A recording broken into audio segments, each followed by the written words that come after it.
యేసుక్రీస్తు నామంలో మీ అందరికీ శుభములండి. సత్యవాక్యం కార్యక్రమాన్ని చూస్తున్న మీ అందరినీ మరి ఒక రీతిగా కలుసుకోవటానికి దేవుడు మంచి సమయం అనుగ్రహించాడు.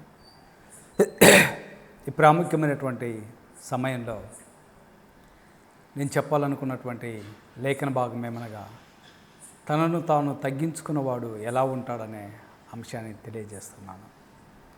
ఆదికాండము 18వ అధ్యాయము 27వ వచనంలో, అందుకు అబ్రహాము, ఇదిగో మరియు బూడిదనైన నేను ప్రభుతో మాట్లాడు తెగించుచున్నాను. అబ్రహాము తనను తాను ఎలా తగ్గించుకున్నాడంటే, ఆ బూడిదనైన నేను ప్రభుతో తెగించుచున్నాను అన్నాడండి. అబ్రహాము విషయంలో తగ్గింపు స్వభావము, దేవుడు అబ్రహామును ఆ పట్టణమును ఆ దేశమును వదిలిపెట్టి రమ్మన్నప్పుడు అబ్రహాము బంధువులను స్నేహితులను ఆ దేశమును మొత్తాన్ని వదిలిపెట్టి వచ్చాడు. అబ్రహామును బట్టి దేవుడు ప్రపంచములను ఆశీర్వదిస్తానని చెప్పాడు. అయినప్పటికీ కూడా ప్రపంచములను అబ్రహాము ద్వారా ఆశీర్వదించబడినప్పటికి కూడా అవన్నీ అతను గర్వించట్లేదు. ప్రపంచములన్నీ కూడా దేవుడు నన్ను బట్టి ఆశీర్వదిస్తా అన్నాడు, నన్ను బట్టి దేవుడు వాగ్దానము చేశాడు, నన్ను బట్టి నీ సంతానం అని చెప్పాడు అని చెప్పి ఎప్పటికి కూడా అబ్రహాము నేను నన్ను అనేటువంటి పదములు ఆయన ఉపయోగించలేదు. అందుకే ఆయన అంటాడు, నేను బూడిద వంటి వాణ్ణి అంటాడు. ఇదిగో ధూళియు బూడిదనైన నేను ప్రభుతో మాట్లాడుటకు తెగించుచున్నాను అంటాడు. అందుకే అబ్రహాము సొదొమ గొమొర్రా కొరకు తగ్గించుకొని ప్రార్థించుటండి. ఆయన ఎంతగా తగ్గించుకొని ప్రార్థించాడు, ఆ పట్టణాన్ని ఆ ప్రజలను రక్షించాలని. కానీ దేవుడు ఆ పట్టణాన్ని రక్షించలేదు. నిర్గమకాండము 3వ అధ్యాయము 11వ వచనంలో మోషే యొక్క తగ్గింపు స్వభావాన్ని మనం చూస్తుంటాం. అందుకు మోషే, నేను ఫరో యొద్దకు వెళ్ళుటకు ఇజ్రాయేలీలను ఐగుప్తులో నుండి తోడుకొని పోవుటకు ఎంతటి వాడునని దేవునితో అనగా, దేవునితో అనెను. ఐగుప్తులో నుంచి ప్రజలను తీసుకురావటానికి నేను ఏ పాటి వాడను, నేను ఎంతటి వాడనని మోషే చాలా తగ్గించుకున్నాడు. అంటే ఆ ప్రజలందరినీ రప్పించుటకు నేను యోగ్యుడను కాదు. ఆ రప్పించాలనుకునేది దేవుడే, నడిపించాలనుకునేది దేవుడే. అందుకే ఆయన ఆ తగ్గింపు స్వభావం బట్టి దేవుడు మోషేకు ఒక మంచి బిరుదు ఇచ్చాడు. భూమి మీద మోషే లాంటి సాత్వికుడు లేడన్నాడు. మోషే ఫరో కుమారుడిగా జీవించాడు. ఐగుప్తు దేశమును శ్వాసించేటువంటి సామర్థ్యం కలిగినటువంటి వ్యక్తి. దేవుని కొరకు, క్రీస్తు కొరకు నింద అనుభవించుట గొప్ప భాగ్యం అని ఎంచుకున్నాడండి. పుట్టినది హెబ్రీయుడు, పెరిగినది ఫరో కుటుంబం, రాజు కుటుంబంలో పెరిగాడు. కానీ అవన్నీ నాకు అవసరం లేదన్నాడు. క్రీస్తు నిమిత్తము నిందలు, అవమానం పొందటం ఒక గొప్ప ధన్యత, ఒక గొప్ప భాగ్యముగా ఎంచుకున్నాడు మోషే. మోషే యొక్క తగ్గింపు స్వభావాన్ని మనం చూస్తున్నాం. యోబు తగ్గింపు స్వభావం ఎలా ఉందో మనం ఒకసారి లేఖనంలో పరిశోధించుదాం. యోబు గ్రంథము 2వ అధ్యాయము 7వ వచనంలో, కాబట్టి అపవాది యెహోవా సన్నిధి నుండి బయలుదేరి అరికాలు మొదలుకొని నడినెత్తి వరకు బాధగల కురుపులతో యోబును మొత్తెను. ఎక్కడి నుంచండి? అపవాది యెహోవా సన్నిధి నుండి బయలుదేరి అరికాలు మొదలుకొని నడినెత్తి వరకు బాధగల కురుపులతో యోబును మొత్తెను. యోబుకి అంత వ్యాధి వచ్చినప్పటికీ కూడా బొచ్చ పెంకు ఒకటి తీసుకొని తన దేహాన్ని రుద్దుకున్నాడు. బూడిదలో గోనె పట్ట కట్టుకొని బూడిద పోసుకున్నాడు. ఆయన నీతిమంతుడు అయినప్పటికీ కూడా, ఈ యొక్క పరీక్షలో నెగ్గినప్పటికి కూడా తన తగ్గింపు స్వభావము చాలా గొప్ప విషయంగా మనం చూస్తున్నాం. నీతిమంతుడని అతను గర్వించలేదు. నీతిమంతుడు అయినప్పటికి కూడా చాలా తగ్గించుకున్నాడు. ఎంతగా తగ్గించుకున్నాడంటే, తన భార్య నీ దేవుడైన యెహోవాని దూషించి చనిపోమన్నప్పటికి కూడా మూర్ఖురాలు వలె నీవు మాట్లాడవద్దన్నాడు. స్నేహితులు అవమానపరిచిన చివరికి తన ప్రాణం పోతున్నప్పటికి కూడా దేవుణ్ణి దూషించినటువంటి వ్యక్తి. అదే పరిస్థితిలో ఈ కాలంలో ఉంటే అసలు దేవుడే లేడు అనేటువంటి వాళ్ళు చాలామంది ఉన్నారు. ఒక చిన్న సమస్య వస్తే, ఒక బాధ కలిగితే ఎక్కడున్నాడయ్యా దేవుడు, దేవుడు ఉంటే ఈ సమస్యలు ఎందుకు వస్తాయి అనేటువంటి వాళ్ళు లేరా? చాలామంది ఉన్నారు. నీకు సమస్య వచ్చిందని, నీకు శ్రమ వచ్చిందని, నీకు కష్టం వచ్చిందని దేవుడే లేడనేటువంటి వాళ్ళు చాలామంది ఉన్నారు.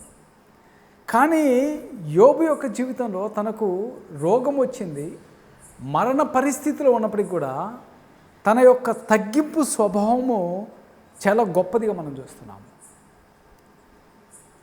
ఇదే ప్రసంగి 3లో దీని కాలమందు అది చక్కగా నుండునట్లు సమస్తమును ఆయన నియమించి ఉన్నాడు. ఆయన శాశ్వతకాలము జ్ఞానమును నరుల హృదయమందు ఉంచి ఉన్నాడు. కానీ దేవుడు చేయు శ్రమలను పరిశీలనగా తెలుసుకుంటూ అది చాలదు. సొలొమోను అండి, సొలొమోను మహాజ్ఞాని, జ్ఞాని కాదు ఆయన. సొలొమోనుకున్న బిరుదు ఏంటంటే మహాజ్ఞాని అనేటువంటి బిరుదు ఉంది. ఈ మహాజ్ఞానము ఎలా ఉంటుందంటే, ఒకసారి మనం సామెతల్లో మనము బైబిల్లో చూసినట్లయితే ఒక స్త్రీ ఒక బాబును తీసుకొని వచ్చి తన సొంత తల్లి కాకుండా ఒక బాబును పెంచుకోవడం చూస్తున్నాం. తన సొంత తల్లి వచ్చి ఏమంటుందంటే ఈ బాబు నా బాబు అంటుంది. ఎవరైతే కననటువంటి ఈమె కూడా నా బాబు అంటుంది. వీరిద్దరు వాదనలు చూసి సొలొమోను దగ్గరికి తీసుకొని వచ్చినప్పుడు సొలొమోను ఏమన్నాడంటే, ఈమెమో నా బాబు అంటుంది, ఆమెమో నా బాబు అంటుంది. నిజమైన తల్లేమో నా బాబు అని వేదన పడుతుంది, ఇంకొక ఆమెమో నా బాబు అంటుంది. అయితే సొలొమోను ఏమన్నాడంటే, ఆ బాబును తీసుకొని వచ్చి కత్తితో కోసి ఇద్దరు సెరిసగం తీసుకోమని చెప్పాడు. అయితే నిజంగా ఎవరైతే ఆ బాబు యొక్క తల్లి ఉన్నదో, ఆ తల్లి అన్నది నాకు వద్దు, ఈ బాబును ఆమెనే ఉంచుకోమని చెప్పింది. ఆమె ఏమన్నదంటే కొయ్యమని చెప్పింది. అప్పుడు సొలొమోను అన్నాడు, ఆ బాబును నిజమైన తల్లి ఎవరో గుర్తించి తన తల్లికి అప్పగించినటువంటి వ్యక్తి. అంటే సొలొమోను యొక్క మహాజ్ఞానము యేసుక్రీస్తు ప్రభువారు కూడా చెప్పాడు సొలొమోను యొక్క జ్ఞానమును గురించి. సీబా దేశపు రాణే సొలొమోను యొక్క జ్ఞానము చూచి విని వచ్చి ఉండిపోయినటువంటి దేశమును వదిలిపెట్టేసింది సీబా దేశపు రాణి. ఆ జ్ఞానములో కూడా ఆయన తగ్గింపు స్వభావము. ఎందుకంటే జ్ఞానము అది దేవుడు అనుగ్రహించేదండి. దేవుడు ఇచ్చేటువంటి జ్ఞానము అది శాశ్వతముగా ఉంటుంది. దేవుని జ్ఞానము, దేవుడు తన జ్ఞానాన్ని ఎందుకు ఇస్తాడంటే పరిశుద్ధంగా జీవించటానికి. కానీ కొన్నిసార్లు మనం చూసినట్లయితే సొలొమోను జ్ఞాని అయినప్పటికీ కూడా పాపంలో పడిపోవటం మనం చూస్తున్నాం. ఒక వ్యక్తి పాపం చేసేటప్పుడు దేవుడు నిన్ను హెచ్చరిస్తాడు.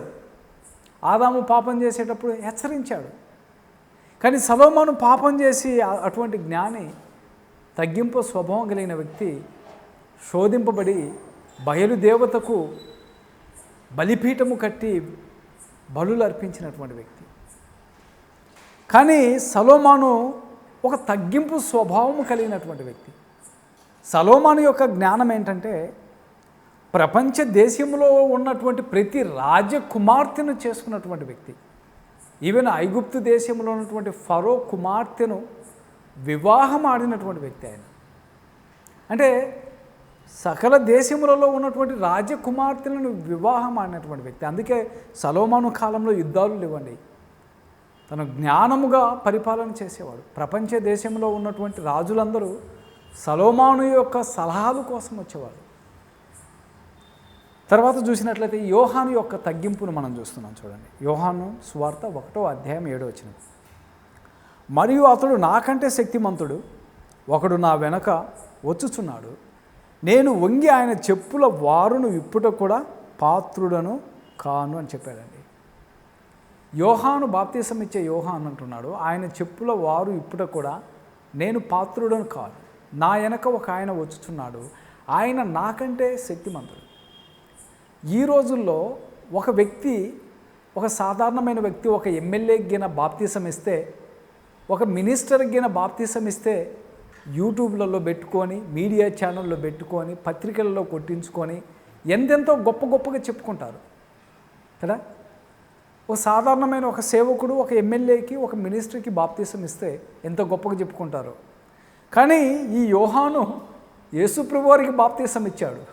ఆయన అంటున్నాడు, ఆయన చెప్పుల వారు ఇప్పుడు కూడా నేను పాత్రుడను కాదు. అది ఆయన తగ్గింపు స్వభావం. లూకా సువార్త 14వ అధ్యాయము 11వ వచనంలో, తనను తాను హెచ్చించుకుని ప్రతివాడును తగ్గింపబడును, తనను తాను తగ్గించుకుని ప్రతివాడు హెచ్చింపబడును. ఎవడైతే ప్రతివాడు తనను తాను హెచ్చించుకుంటాడో ఒక రోజుకు తగ్గింపబడతాడు. ఎవడైతే తనను తాను తగ్గించుకుంటాడో హెచ్చింపబడతాడని బైబిల్ గ్రంథం స్పష్టంగా చెబుతుంది. ఇది ప్రభువు చెప్పినటువంటి మాట. మార్కు సువార్త 1వ అధ్యాయము 40వ వచనంలో, ఒక కుష్ఠరోగి ఆయన ఎదుటకు వచ్చి ఆయన ఎదుట మోకాలుని, నీకు ఇష్టమైతే నన్ను శుద్ధునిగా చేయగలవని ఆయనతో చెప్పి ఆయన వేడుకొనాను. ఆయన కనికరపడి చెయ్యి చాపి వాని ముట్టి, నాకిష్టమే, నీవు శుద్ధుడు కమ్మని ఆయనతో చెప్పాను. ఒక కుష్ఠరోగి ఆయన యొద్దకు వచ్చి, యేసుప్రభు వారి యొద్దకు వచ్చి, ఆయన యొద్దకు వచ్చి ఎలా సాగిలపడాలంటే, ఆయన యొద్దకు వచ్చి మోకాళ్ళు వంచేశాడు, 2 మోకాలు వంచి, నీకు ఇష్టమైతే నన్ను శుద్ధిని చేయి, నీకు ఇష్టం కాకుంటే నన్ను శుద్ధిని చెయ్యవద్దని దాని అర్థం. అంటే నీకు భారముగా బరువుగా ఉంటే నన్ను శుద్ధినిగా చేయొద్దు, నీకు ఇష్టమైతే నన్ను శుద్ధిని చేయమంటే, ప్రభు ఆయన యొక్క తగ్గింపు స్వభావం చూసి నాకు ఇష్టమే అన్నాడండి. నాకు ఇష్టమే నీవు శుద్ధుడివి కావటము అని చెప్పాడు. ఇంకొక వ్యక్తి తగ్గింపు స్వభావం చూద్దాం. లూకా సువార్త 23వ అధ్యాయము 39వ వచనంలో, వ్రేలాడ వేయబడిన ఆ నేరస్తులలో ఒకడు ఆయన్ను దూషిస్తూ నీవు క్రీస్తువు కదా, నిన్ను నువ్వు రక్షించుకొనుము, మమ్మును కూడా రక్షింపమని చెప్పాను. అయితే రెండవ వాడు వాడిని గద్దించి, నీవు అదే శిక్షా విధిలో ఉన్నావు గనుక దేవునికి భయపడవా అన్నాడండి. మనకైతే ఇది న్యాయమే, మనము చేసిన వాటికి తగిన ఫలము పొందుచున్నాము, కానీ ఈయన వలన ఏ తప్పిదము చేయలేదని చెప్పి ఆయనను చూసి, యేసు నీవు నీ రాజ్యంలోనికి వచ్చినప్పుడు నన్ను జ్ఞాపకము చేసుకునమని. క్రీస్తు ప్రభువారితో సిలువేయబడినటువంటి దొంగల్లో 2 దొంగలను చూస్తాం. ఒక దొంగ ఎడమ వైపున, ఒక దొంగ కుడివైపున. అయితే ఒక దొంగ ఏమంటున్నాడంటే, నీవు క్రీస్తు అయితే నిన్ను నీవు రక్షించుకో, ఆ తర్వాత మమ్మల్ని రక్షించమన్నాడు. ఇంకొక దొంగ అయితే, ఇది మనకైతే న్యాయమే, ఎందుకంటే మనము దొంగలము కాబట్టి శిక్ష అనుభవిస్తున్నామని ఆ దొంగ చెప్తున్నాడు. ఆయనలో ఏ తప్పిదములు చేయలేదు కనుక నీవు నీ రాజ్యముతో వచ్చినప్పుడు నన్ను జ్ఞాపకం చేసుకుందువా అన్నాడు. ఇక్కడ మీరు జాగ్రత్తగా గమనించినట్లయితే, ఈ యొక్క దొంగ యేసుప్రభు వారిని ప్రాణభిక్షం అడగలేదు.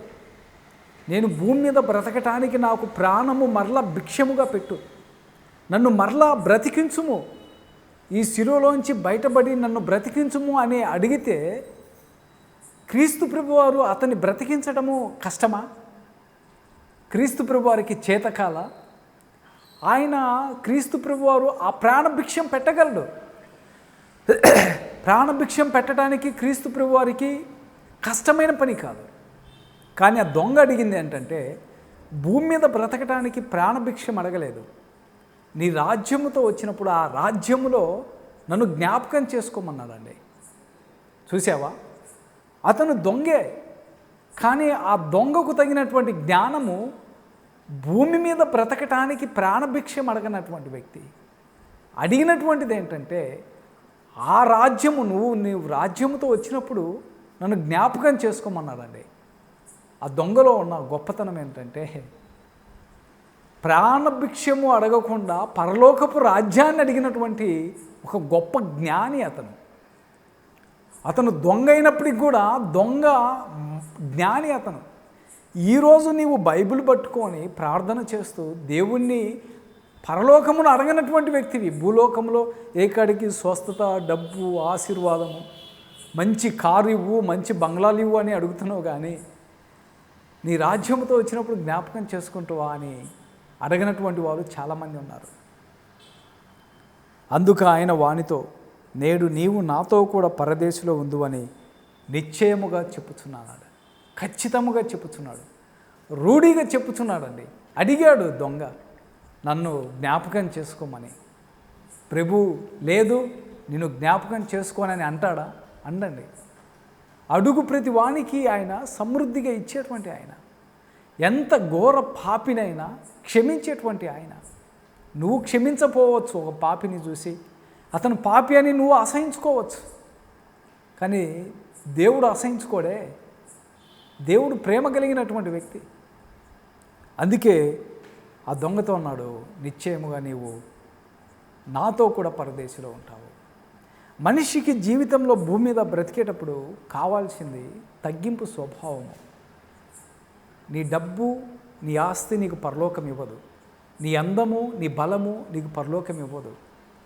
నిన్ను నువ్వు తగ్గించుకొని సజీవ యాగముగా దేవునికి సమర్పించుకున్నప్పుడు నీ తగ్గింపు స్వభావము, నీ నీతి, నీ యథార్థతను బట్టే దేవుడు నీకు పరలోకం ఇస్తాడే. కానీ ఈ భూలోకంలో నీకు పేరు, ప్రఖ్యాతలు, గొప్ప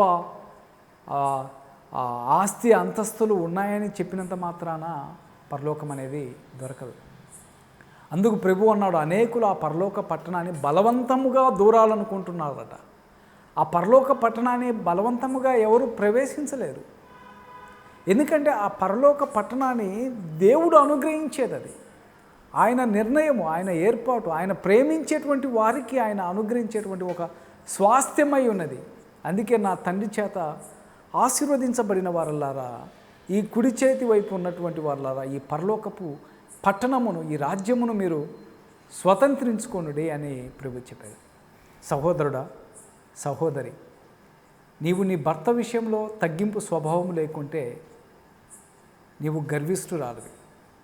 భర్తను అవమానపరిచిన, భర్తను హింసించిన, భర్తను ఎగతాళి చేసిన, భర్తను ఎటకారము చేసిన, సమాజంలో నువ్వు అవమానపరిచినట్లయితే నీవు గుణవతి అయినటువంటి స్త్రీవి కాదు.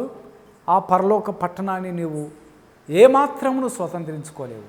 దానికి నీవు యోగ్యురాలువి కాదు, హక్కురాలివి కాదు. సహోదరుడా, నీవు నీ భార్యను ప్రేమించాలి.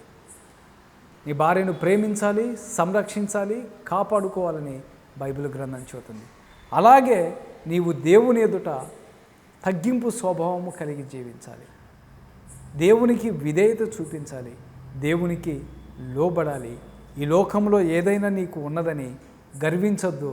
నిన్ను నీవు హెచ్చించుకొని నిన్ను, నీ జీవితాన్ని నాశనం చేసుకోవద్దని బైబిల్ గ్రంథము రూఢిగా చెప్పుచున్నది. సత్యవాక్యం వినండి, సత్యవాక్యం తెలుసుకోండి. అందరికీ వందనాలు. ఆమేన్.